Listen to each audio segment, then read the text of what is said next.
Hey guys, it's Coop, and Microsoft and Apple, two giant tech companies, recently had big events where they showed some new products.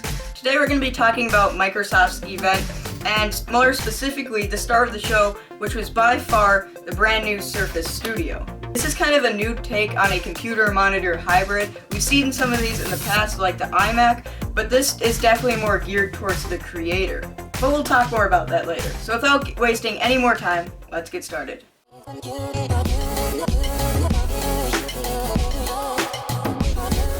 Alright guys, so the first thing we're going to be talking about is actually the computer. And believe it or not, all the hardware is stored in the tiny little base, which also works as the hinge. So in there you're going to find the GPU, CPU, RAM sticks, things like that. On the back you're going to be able to find an Ethernet port, the power adapter, along with many USB ports, and an SD card reader, and, take note Apple, a headphone jack. The only thing I don't like about this is it's on the back. Now it would look quite messy on the front, but I kind of wish they gave you an adapter sort of thing so that it could come around to the front if you like, but I guess you're going to have to deal with it or buy an adapter yourself.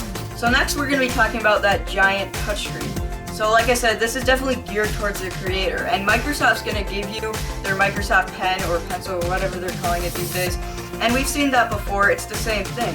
But they also offer you a dial, which is basically something that's going to help you to finely tune your artistic works. This dial can serve many different functions, and it can either work on a desk by itself, or you can put it on the actual screen, and it's going to come up with menus around it, which is really futuristic looking. So that hinge I mentioned before is pretty special, and it's very strong as well to hold up this gigantic panel. So it can either be in like creator mode or monitor mode, whatever you want to call it, or anywhere in between. Something I was confused about at the beginning is if it could lay all the way flat down, and it doesn't look like it can, but I'm actually happy about that because it helps you to get a better angle for drawing on or whatever you want to do.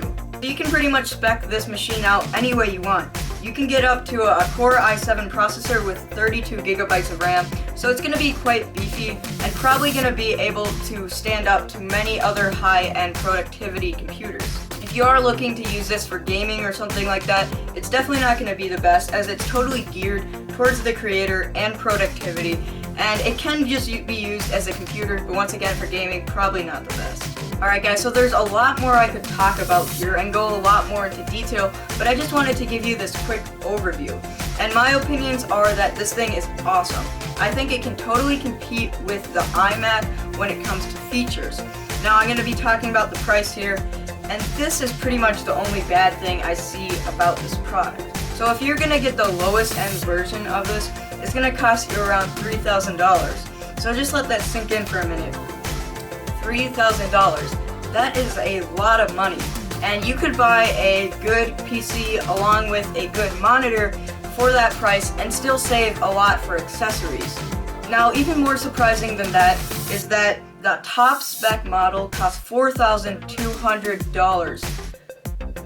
What? That's a lot of money, and I'm sure it's going to come down. It is a new product, and like many new products, it's going to be very expensive, but that is like a totally different type of expensive. So it's really cool to see awesome innovation in the tech market, but when it comes at such a hefty price, I honestly wouldn't recommend getting it. Like I said, you can get a very high spec'd out computer and a very good monitor with that money plus some. So thank you guys so much for watching, and if you did enjoy, make sure to show me by either leaving a like, subscribing if you haven't already, or telling me what you think about the Microsoft Surface Studio down below in the comment section. Anyways guys, this has been Coop, and I'll see you later.